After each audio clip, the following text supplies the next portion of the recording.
The courtroom was deathly silent. The judge's gavel came down hard, delivering the verdict that shattered Michael Carter's life. Guilty, a decorated officer with 15 years on the force, Michael sat handcuffed, staring at the floor. Despite his repeated claims of innocence, the jury had ruled against him. The evidence, planted, he was certain, was enough to send him to prison. But the weight of the sentence wasn't what crushed him most. It was knowing he'd have to leave Luke, his loyal K-9 partner, behind. Luke sat near the back of the courtroom. His sharp gaze locked on Michael. The German shepherd had been more than a partner. He had been Michael's constant companion through life or death moments. Now, as Michael faced the lowest point of his life, the thought of never seeing Luke again was unbearable. When the judge rose to leave, Michael's voice broke through the tense silence. "Your Honor," he said, his voice cracking, "before I'm taken away, I have one last request. Please, let me say goodbye to Luke." The courtroom murmured in surprise. The judge stopped studying Michael for a long moment. Finally, he nodded, his voice firm but sympathetic. 3 minutes, he said. As soon as Luke was released, the dog sprinted toward Michael, his claws clicking loudly on the floor. Michael dropped to his knees, pulling Luke into a tight embrace. "I'm so sorry, buddy," Michael whispered, tears streaming down his face. "I let you down." "I won't be there anymore," Luke whimpered, nuzzling into Michael's chest. But then, something changed. Luke's body tensed, and his nose began to work frantically against Michael's jacket. He tugged at the fabric, barking sharply. The sudden sound broke the solemn stillness of the courtroom, drawing every eye. "What's the dog doing?" the judge asked, frowning. Luke pulled harder, his sharp barks echoing off the walls. One of the officers stepped forward cautiously and began to check Michael's jacket. The tension in the room became suffocating. Then, with a metallic clink, a small object fell to the floor. It was a recording device. The prosecutor's face went pale. He stepped forward quickly, his voice shaky. "This doesn't prove anything," he snapped, trying to regain control of the moment. But Luke barked again, his alert stance unyielding. The truth was clear. Whatever was on that device mattered. Michael stared at the small recorder, his heart pounding. For the first time in weeks, hope flickered. Could this be the proof he'd been waiting for? Did you feel the power of the bond between Michael and Luke? Imagine what's still to come in this gripping and emotional story. If you want to find out what's on that recorder and how it could change everything, hit the like button and subscribe to the channel.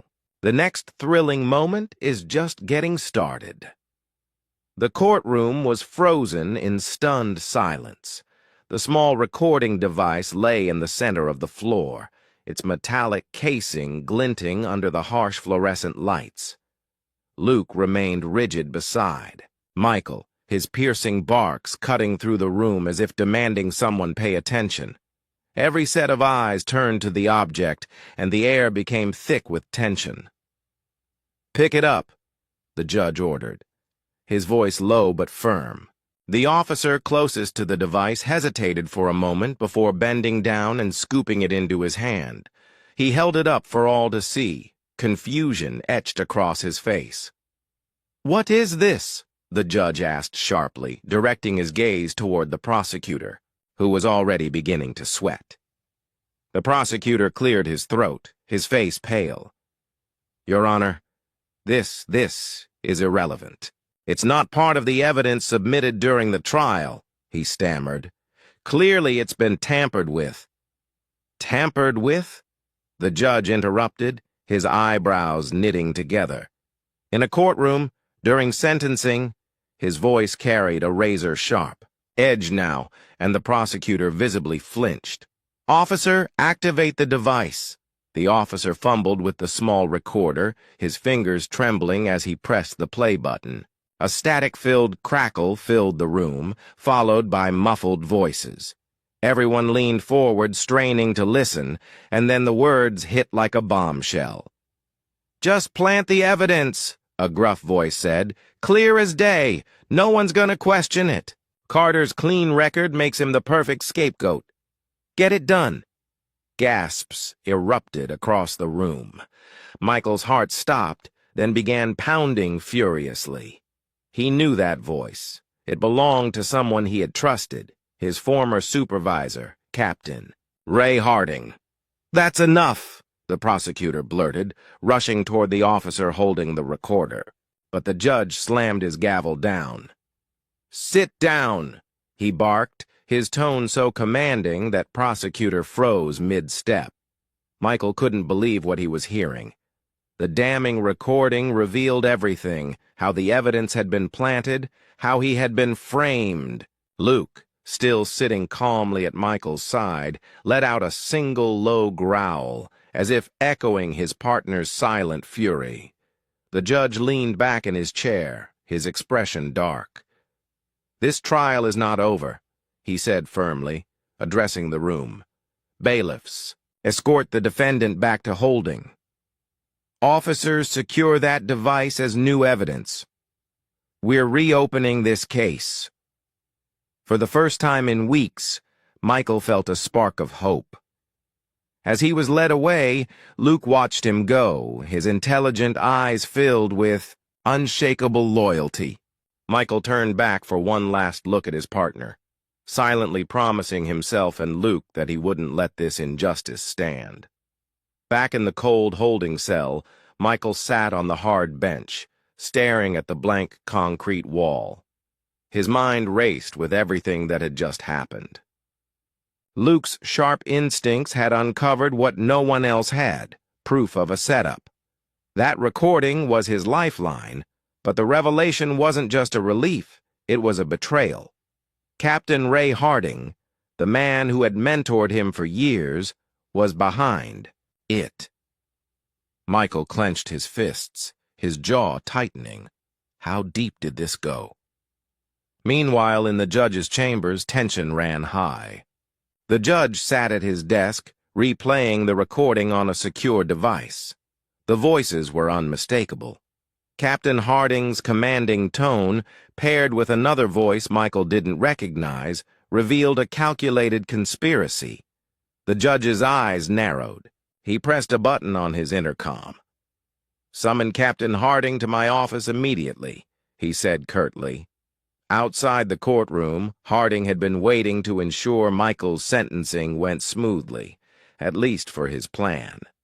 But when the bailiff approached, him with the judge's sudden summons, a flicker of unease crossed his face. He rose stiffly, adjusting his tie, and followed the officer down the hall.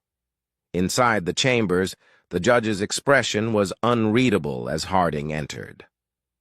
The captain offered a polite nod, but his shoulders were tense. "You called for me, Your Honor?" Harding asked, his voice steady, though his eyes flicked nervously toward the recording device on the desk. "I did," the judge replied, leaning forward. He tapped the recorder with his finger. "Care to explain this?" Harding's facade of confidence faltered for a split second, but he quickly masked it with confusion. "I'm not sure what you mean, Your Honor," he said evenly. The judge pressed play. Once again, the damning words filled the room. Harding's face drained of color, but he recovered quickly. "Your Honor, this is absurd," Harding said, forcing a chuckle. "That could be anyone. You can't seriously think." "I don't think," the judge interrupted, his voice hard. "I act on evidence. And this," he gestured to the recorder, "is evidence of a crime. Multiple crimes, in fact. Bailiffs." Before Harding could respond, two bailiffs entered the room. Panic flashed in his eyes as they approached him. "What are you doing?" Harding demanded, his voice rising. "You can't. You're being detained for questioning," the judge said firmly. "Until we get to the bottom of this, you're a suspect in the obstruction." of justice and falsifying evidence. As the bailiffs led a protesting Harding away, the judge leaned back in his chair, exhaling deeply. The web of was far from over. The recording's discovery had thrown the entire department into turmoil. As Captain Harding was taken into custody, whispers of corruption spread like wildfire among the officers. Meanwhile, Michael sat in his holding cell, unaware of the storm brewing outside. His thoughts lingered on Luke. The loyal canine had been the one to uncover the device, and now Michael couldn't help but wonder, if Luke could find that, what else could he expose? Elsewhere, Luke was taken to the department's canine unit for evaluation. Officer Sarah Mitchell, one of Michael's closest colleagues, had volunteered to look after the dog until the case was resolved. Luke seemed restless, pacing in his kennel and occasionally letting out sharp barks that echoed through the otherwise quiet building. "He knows something's wrong," Sarah muttered. Watching him from outside the kennel, she crouched down, looking Luke in the eyes. "Don't worry, buddy, we'll figure this out." But as Sarah stood up, her gaze shifted to Luke's nose, which was pressed against the gate, sniffing intently at her jacket. Her stomach churned. Was this behavior connected to Michael's case, or was she imagining things? She hesitated for a moment before opening the kennel door. "All right, boy," she said, grabbing Luke's leash. "Let's see if you're trying to tell us something." She brought Luke to Michael's locker in the department storage room. The dog immediately began sniffing and pawing at the lower compartment. Sarah's heart raced as she unlocked it and opened the door. Inside, beneath a few folded uniforms, was a small, unmarked envelope. Her hands trembled as she pulled it out and opened it. Inside were photographs, grainy but damning. They showed a man, clearly Captain Harding, meeting with a known criminal. A document tucked behind the photos outlined transactions that implicated Harding in a bribery scheme tied to the very case that had led to Michael's arrest. Sarah stared at the evidence, her chest tightening. "Luke," she whispered, her voice breaking, "you just found the smoking gun." Realizing the magnitude of what she held, Sarah immediately contacted the judge's office. The photos and documents combined with the recording Luke had uncovered painted a clear picture of Harding's guilt. But Sarah knew this wasn't over. If Harding had orchestrated this setup, he likely hadn't done it alone. Luke sat beside her, his steady presence grounding her as her mind raced. "Michael was right," she said softly, scratching behind Luke's ears. "You really are the best partner anyone could ask for." Sarah sat in the evidence room. The incriminating photos spread out on the desk before her. The weight of what she had uncovered pressed heavily on her chest. Captain Harding wasn't just a corrupt officer. He was part of something much larger. The documents Luke had helped uncover outlined connections to other high-ranking officials, payments that couldn't be explained, and a disturbing trail of manipulation that reached far beyond Michael's case.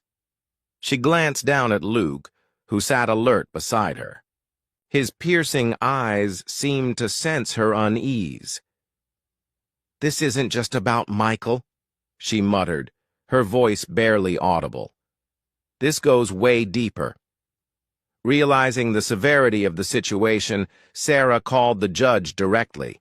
Within an hour, the evidence she'd uncovered was in his hands. The judge's face darkened as he reviewed the documents and photos. "This is bigger than I thought," he admitted, his voice heavy. "If these documents are accurate, Michael Carter isn't just innocent. He's a victim of a department-wide cover-up." The judge immediately ordered an emergency hearing. News of the case reopening sent shockwaves through the precinct. Officers whispered in hallways, tensions rising as suspicions grew. Several officers who had testified against Michael began to squirm, knowing their involvement might come under scrutiny. Back in his cell, Michael was called out unexpectedly. The sudden commotion in the jail's holding area made his pulse quicken. He was escorted to a secure room where Sarah was waiting with the judge. As soon as Michael saw thee and Luke sitting proudly by Sarah's side, his heart swelled with a mixture of hope and disbelief. "This just came in," the judge said, sliding the documents toward Michael. "It proves Harding's corruption and, most importantly, that the evidence used to convict you was fabricated." Michael's hands trembled as he flipped through the papers. The photos, the records, and even notes detailing how Harding had manipulated the case against him. It was all there. His voice cracked as he asked, "Does this mean?" The judge nodded firmly. "It means you're going free, but this isn't over yet. There are more people involved, and we're going to need your help to expose them." Michael knelt down, pulling Luke into another embrace. "You save me, boy," he whispered. "You save me again." As Luke wagged his tail, the relief in the room was palpable. But Michael knew this was just the beginning. Whoever had orchestrated this went deeper than Harding. There were more layers to uncover, and Michael wouldn't rest until the entire truth was brought to light. What do you think will happen next? Will Michael uncover the full truth behind this conspiracy? Share your thoughts in the comments. Michael stepped out of the courthouse for the first time as a free man, but the weight of what lay ahead was far heavier than the shackles he had just shed. Reporters swarmed the steps, shouting questions about his release, the reopened case, and the corruption scandal brewing within the department. Michael ignored them, his focus solely on Luke, who trotted faithfully at his side. The sight of his loyal K-9 partner brought a flicker of hope amid the chaos. Inside the courthouse, the judge had convened a special task force to investigate the growing web of corruption. Sarah, now an integral part of the team, was leading the charge. The photos, recordings, and financial records Luke had helped uncover pointed to a sprawling network of bribery and evidence tampering involving multiple officers and even external players. Captain Harding was just the tip of the iceberg. "Michael," Sarah said, catching up to him outside the courthouse, "we need your help. No one knows this department better than you." Michael hesitated, his jaw tightening.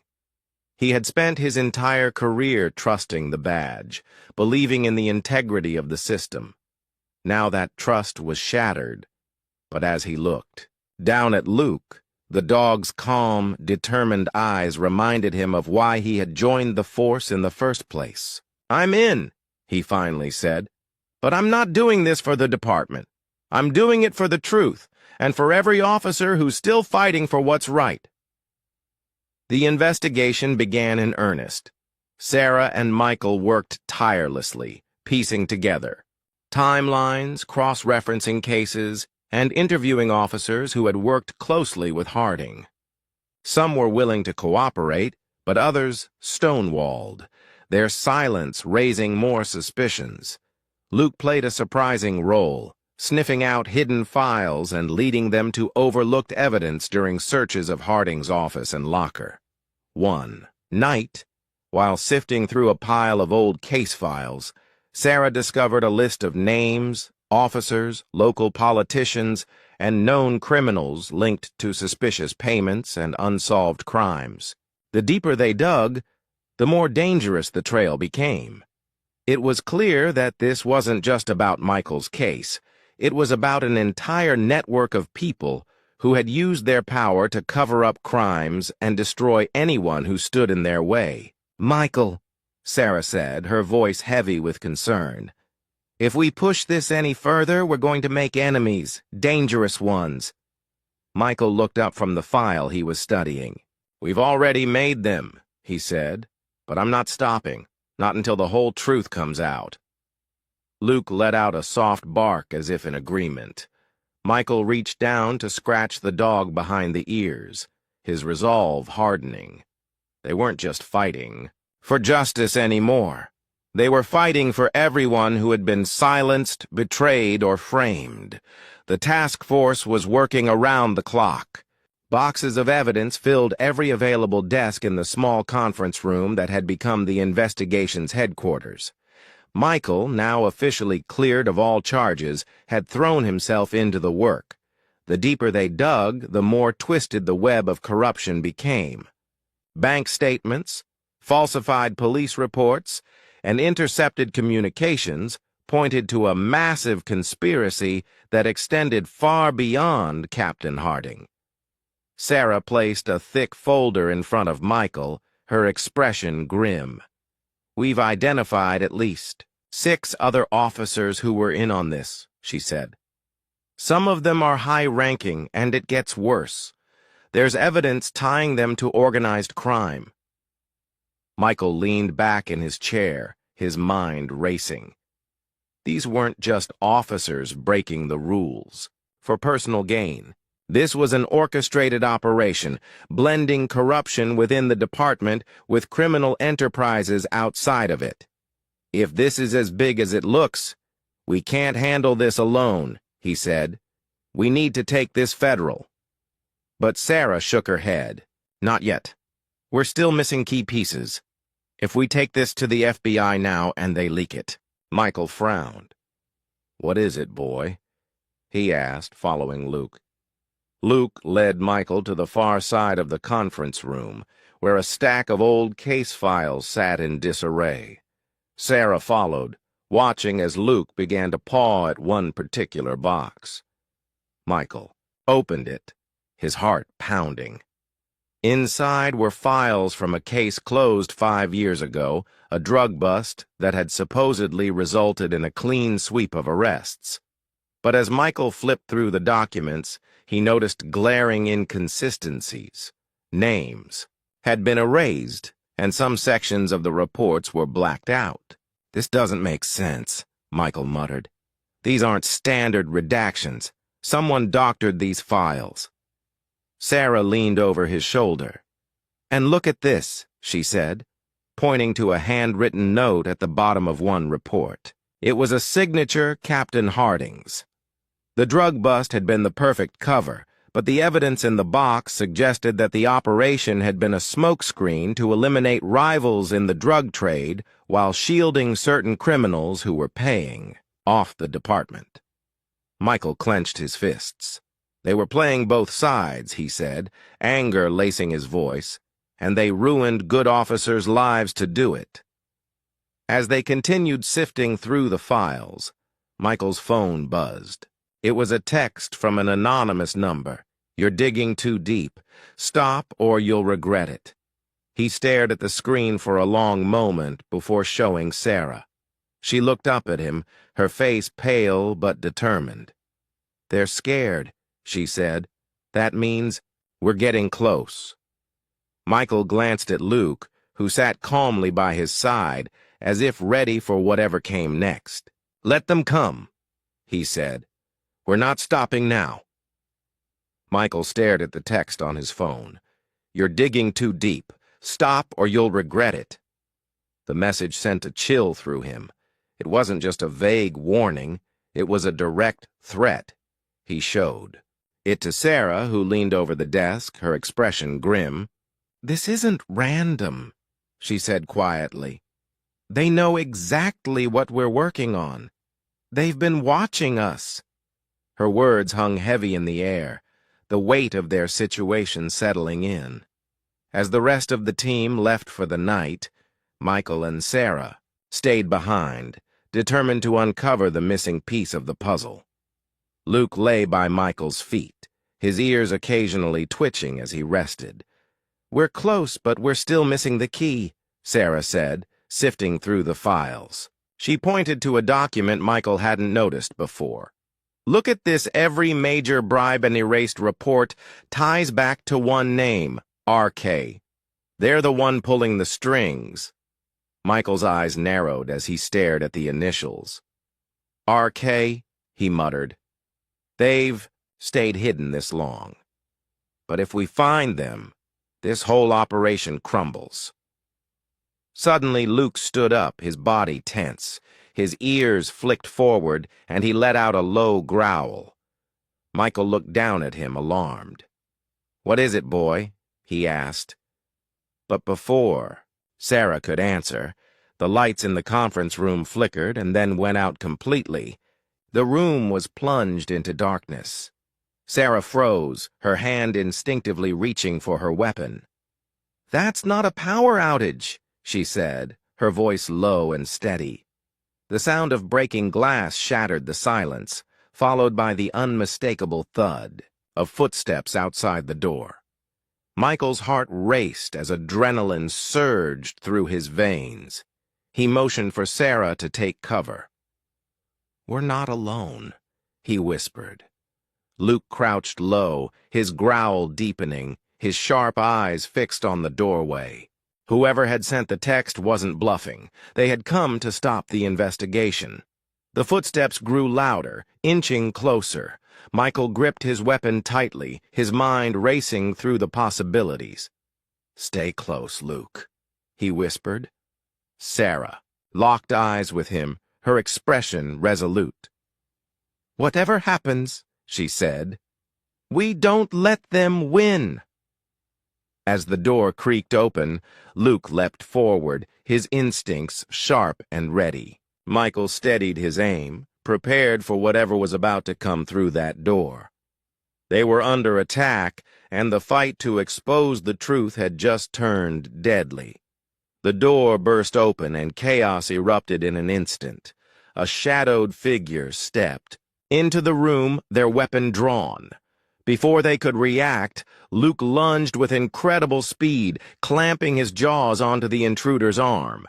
The man let out a guttural scream, dropping his weapon as he tried to shake the dog off.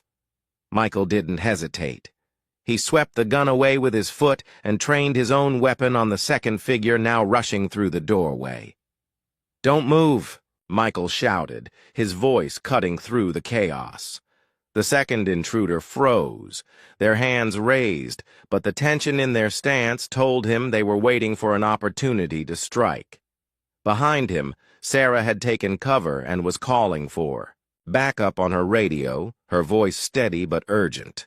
Luke held firm on the first man, growling low as the intruder struggled. "Call him off!" the man yelled in panic. Michael stepped forward, his gun steady.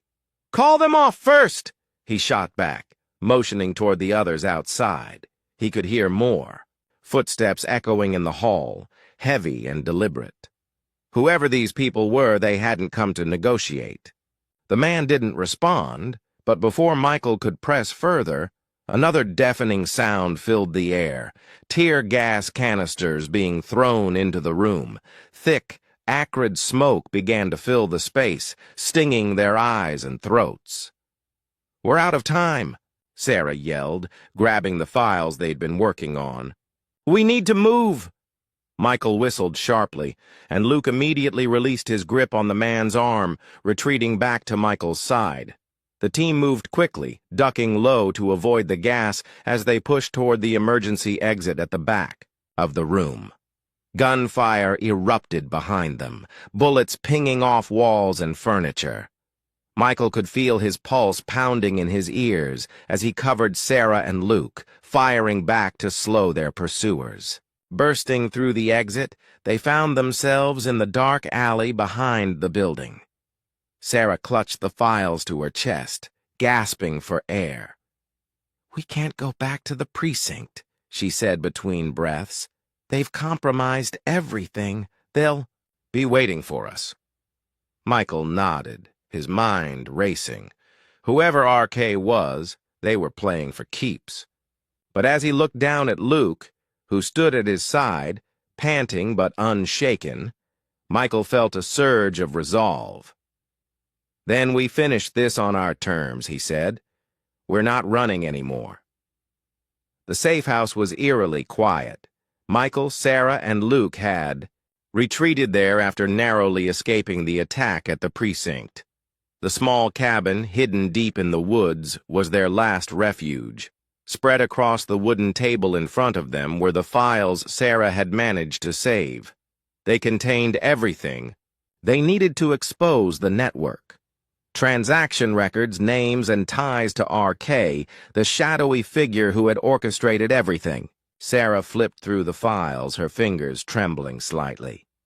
"This is it," she said. "If we can get this to the press or federal investigators, they won't be able to cover it up. The entire operation will crumble."